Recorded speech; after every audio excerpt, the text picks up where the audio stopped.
Okay, so now I'm going to explain how do you actually perform 90 degree and 270 degree rotations, because there's just rules to follow. It's not like a translation or a reflection where you can kind of just see it and work it out. This one, you've just kind of got to memorize the rules. So a couple of things we need to know first. So on your notes, and you might be taking notes on paper or you might be taking notes in your Pear Deck, whichever you prefer. But if you're in your Pear Deck or on paper, it looks just like this. Draw a coordinate plane. It doesn't need to be perfect. And then we're going to label these quadrants. So we have quadrant 1, quadrant 2, quadrant 3, and quadrant 4. Next, we need to know what are the signs of X and Y in each quadrant. So what's going to be positive and what's going to be negative. In quadrant 1, you're going right for X, so X is positive. You're going up for Y, so Y is also positive. In quadrant 2, you're going left, so X is negative, but you're going up, so Y is positive. Quadrant 3, everything is negative. Quadrant 4 is right, so X is positive, but it's down, so Y is negative. So these are the signs of the points that fall in each of these quadrants. Okay? Now, how do I do a rotation? This only works for 90 degrees and 270 degrees. Okay? So for 90 and 270 degree rotations, that's an R. These are the steps. First thing you need to understand is that the X and Y coordinates switch.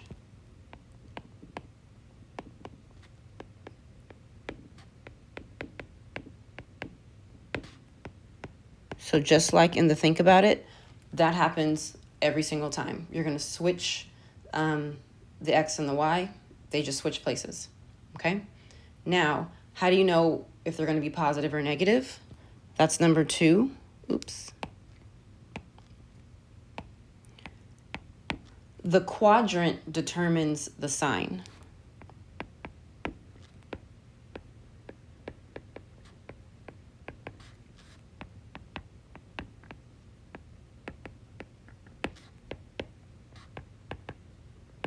What does that mean? Well, in the think about it, I started in quadrant 1, so everything was positive. But then I rotated and it ended up in quadrant 2. So since I'm in quadrant 2, that means X is positive and Y is negative. So whichever quadrant you land in, that's going to tell you if your X's and Y's are positive or negative.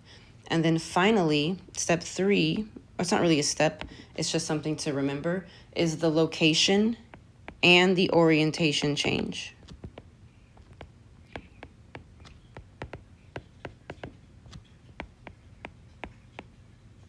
Translations only changed the location, but rotations change both because you're moving the location and you're also turning it.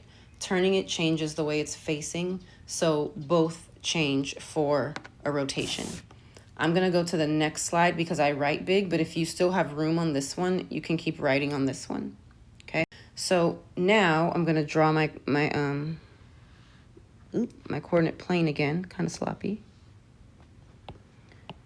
Q1, Q2, Q3, Q4.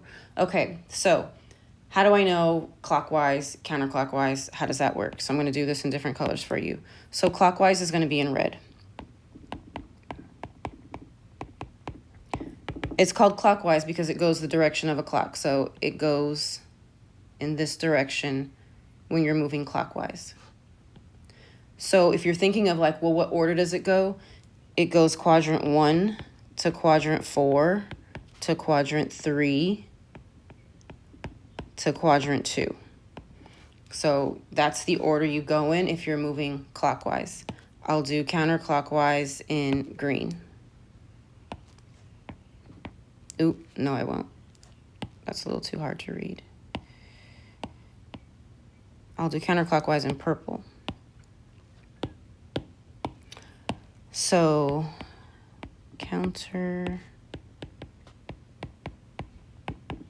Counterclockwise goes the other direction. So backwards if you're thinking of a clock. So if you're going counterclockwise, if you start with quadrant 1, the quadrants go in order. So 1, 2, 3, and then 4.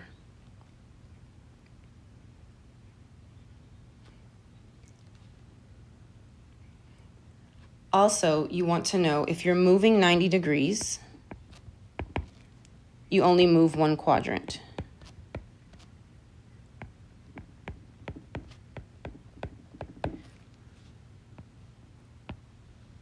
And if you're moving 270 degrees, you're going to move 3 quadrants.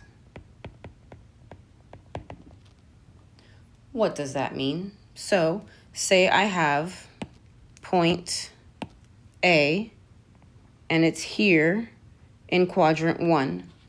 If I tell you to rotate point A 90 degrees clockwise, that means it needs to end up in quadrant 4 because it goes from quadrant 1 to quadrant 4.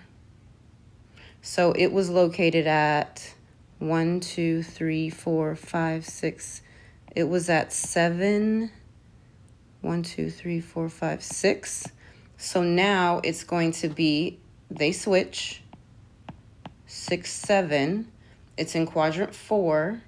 That means I have a positive x and a negative y. So it's now at 6, negative 7. So 1, 2, 3, 4, 5, 6. 1, 2, 3, 4, 5, 6. Now it's here, okay? 90 degrees, I move it just one quadrant. Clockwise, I go from 1 to 4. If it were 90 degrees or 270 degrees, then I would move 1, 2, 3 quadrants, and it would end up in quadrant 2. I don't know the point, but they switch, so it's going to be 6, 7. That's where it would end up. We're about to do a bunch of practice. I just wanted you to understand what I mean by it moves one quadrant or it moves 3 quadrants. So now we're going to get to our practice problems so you can actually try this out.